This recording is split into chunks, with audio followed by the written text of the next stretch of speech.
E já estamos de volta com mais novidades aqui no programa Piracicaba em Destaque. O destaque, a partir de agora, nós convidamos duas personalidades aqui de Piracicaba. Um artista plástico famoso, que é o Palmiro Romani, ele que é diretor cultural da Società Italiana de Multisoccorso aqui de Piracicaba, e também o Pedro Vicente Meto Maurano, diretor de Relações Públicas da Società.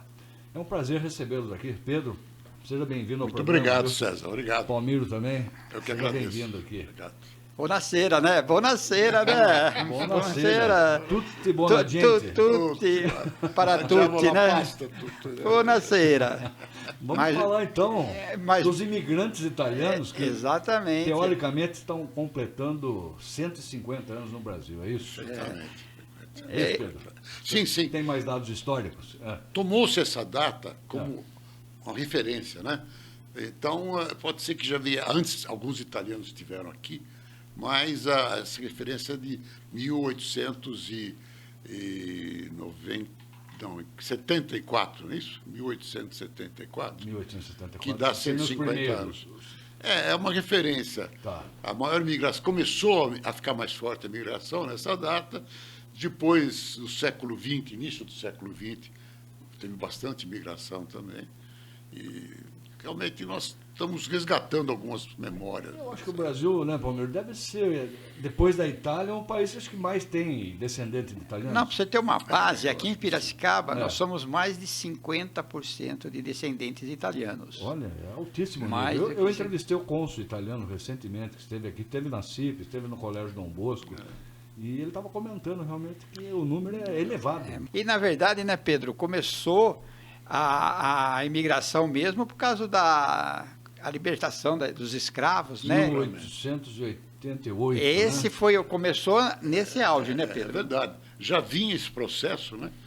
E culminou com a assinatura da Lei Áurea, mas já vinha num processo de direitos, né, dos negros e muitos fazendeiros já começaram a... Teve até uma falha histórica aí de alguns fazendeiros que acabaram expulsando os negros das fazendas, né? Ao invés de contratá-los como mão de obra trabalhadora, né? Teve uma falha histórica aí. Mas os italianos acabaram vindo como trabalhadores registrados, funcionários. Alemães também vieram. Japoneses. Japoneses muito, né? E outras nacionalidades também colaboraram muito, né? Sim. É que a gente fala pelos italianos. Agora, Pedro, acho que havia uma crise muito grande lá na Itália, na Europa, né? Pós-guerra, uma série de coisas. Pelo que a gente pesquisou, inclusive eu falei muito com o Romualdo sobre isso, a Itália estava muito mal no início do século XIX. Sim. Acabou ocorrendo a unificação da Itália em 1860, com Garibaldi e Anita, que era brasileira, né? Fizeram a união, mas a Itália ainda era meia medieval, meia feudalismo e meia Itália moderna. E essa união das regiões da Itália é muito difícil. São 20 regiões, cada um com o seu dialeto, cada um com seus costumes. É muito difícil unir a Itália totalmente, né? E passando fome, não tinha o que comer, a opção era pegar um navio e ir para a América. A América para eles era qualquer parte da América. Uns iam para os Estados Unidos, outros iam para o Brasil, para a Argentina, mas era América. Né? Do norte ou do sul era América. Era América. Vamos descobrir a América. Mas você sabe que eles vinham pensando que ia encontrar salame em árvore, né? Porque eles faziam essa propaganda realmente. Você sabe que diz que teve 2 italianos que desceram no Porto de Santos e falavam que encontrava dinheiro, ouro na rua, né? Aí ele viu uma nota de 100 ali no chão e ele chutou. Ele falou, deixa amanhã eu pego. Começa amanhã. Começa amanhã a pegar. Tamanha propaganda que era, né? Eles entravam de navio por Rio de Janeiro, né? Pela Ilha das Flores. Ilha das Flores era o primeiro controle de imigração. Rio de Janeiro. Do Rio. Do Rio. Aí entravam para Santos, né? E às vezes não tinha, dependendo do lugar que descia, não tinha porto. Então tinha uma cestinha, que eles entravam dentro da cestinha e tinha os escaler embaixo, e desciam os italianos até lá embaixo e pegavam o escaler para ir para a terra firme. Né? E eles precisavam... Então, e nesse momento histórico é que surge em Piracicaba uma sociedade, que é a Società Italiana. Porque é mútuo, né? É muito Mútuo socorro. socorso. Quer dizer, onde o italiano podia se socorrer. Era né? onde ele encontrava abrigo, né? Caso tivesse alguma exatamente. dificuldade. Exatamente, É é isso, isso daí. Conta um Eles pouco. vieram aqui assim, com uma mão na frente e outra atrás, né? Recorrer a quem? Porque, na verdade, o fazendeiro, o agricultor, queria trabalho praticamente escravo, né? Então, a Società Italiana di Multi Soccorso socorria eles, falando, não, faça assim, peça isso, peça aquilo. Porque É um local de ajuda mesmo. de ajuda Para os imigrantes. para os imigrantes. E assim, ela tem uma força muito grande, né? Entendi. E quando teve a segunda... Agora, só um parênteses, para quem não sabe, né? A Sociedade Italiana é o antigo prédio do Clube Ítalo-Brasileiro, Foi lá muitos atrás do mercado municipal. Isso, ali. aquele teatro. Um teatro que acabou virando clube e agora está sendo retomado. Desculpa de interromper. Mas não, que é até interessante, porque na Segunda Guerra Mundial era a Sociedade Italiana de Multi Soccorso. Só que pelo presidente, o Brasil não estava contra a guerra, Mussolini era... Sim. Então, teve de mudar o nome. Até o Palestra Itália teve Exatamente. que mudar o nome para Palmeiras. Era Palestra Itália e virou Palmeiras. E lá era... Por causa disso mesmo. Por né? causa E disso. lá era a sociedade mudou para que nome daí? Daí para Ítalo Brasileiro, Para né? Ítalo Brasileiro. Daí já perdeu aquela característica praticamente de multi-soccorso, né? Entendi. Virou já um clube, né? Certo. E agora nós retomamos, né, Pedro, para voltar a ser a Sociedade Italiana de Multi-Soccorso. O nome vocês estão resgatando, então. Tudo, também, então. resgatamos tudo. E a ideia agora é fazer um restauro lá dentro, porque ali foi muito deteriorado, né?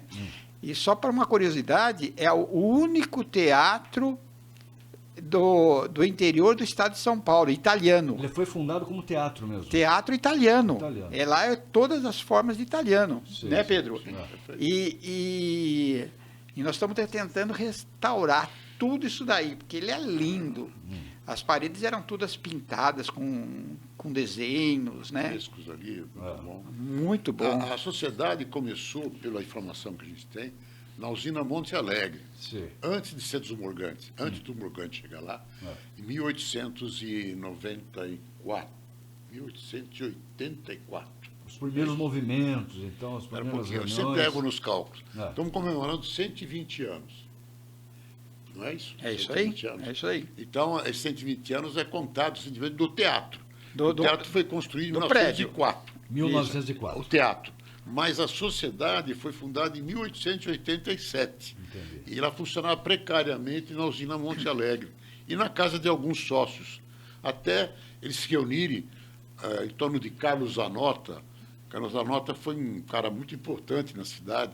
A instalação de rede de água, ele e o tal de Flick fizeram a instalação de... Engenheiro, né? Engenheiro. Já Fizeram ouvi falar a depois. primeira instalação de água nas residências foi feita naquela época. E esse Zanota, muito empreendedor, arrecadou um dinheiro entre os italianos para fazer aquele prédio bonito. Que E tem você lá sabe até que hoje. o Pedro, não é porque ele está aqui, não, mas ele é uma ele sabe tudo da história, né? É muito inteligente. Eu sou mais velho, só isso. Inclusive, o Pedro foi presidente do Instituto Histórico e Geográfico Foi, de Piracicaba. foi, né, Pedro? foi. Dois anos, 3 anos? Foi eu geri o clube, o Instituto Histórico, foi bem na pandemia. Peguei Sim. na pandemia. Pegou e aquela fase que depois- ninguém podia sair de exato, casa, foi ninguém podia horrível, fazer viu? nada. Aí em seguida veio o Edson. Antes foi a Valdiza Caprânico, né? Aí fui eu, e aí depois entrou o Edson Rontani, que está no segundo mandato. Atualmente, segundo mandato. Segundo dele. mandato do Edson Rontani, que é um excelente diretor, um excelente Jornalista jornalista. conhecido nosso também Sim, lá da sim. Uniodonto de Piracicaba. Sim, né? sim, sim. Mas sim. você sabe que o Pedro estava fazendo, ele vai fuçar tudo, né? Na sociedade. Aí ele foi descobrir que meu avô, Parmiro Romani, foi Tinha seu avô, o mesmo nome? mesmo nome, Palmiro? foi sócio fundador da Olha que sociedade. beleza. Você não E sabia? eu não sabia porque quando meu avô faleceu, meu pai tinha 9 anos. Sei. E daí eu fui descobrir. Olha que interessante. E ele achou toda... Foi mexer na história lá e... Nós temos os arquivos da sociedade do dia a dia, né? É. Mas esses arquivos velhos, que a gente chama arquivo morto, Sim. de 50, 100 anos atrás, Sim. eu tenho assim eu gosto de ver. Mexer. Fui lá nos arquivos nossos, comecei a mexer, encontrei a opção de informações interessantes. A gente está digitalizando e disponibilizando para os sócios, diretores, e vamos pôr no YouTube e também no nosso site. Muito. Que nós temos um site, né? sociedadeitaliana.com.br, é isso? Acho que é. Tá muito bom o papo aqui, Palmiro, Pedro, mas nós vamos chamar um pequeno intervalo. Daqui a pouquinho nós voltamos com mais novidades aqui no Piracicaba em Destaque.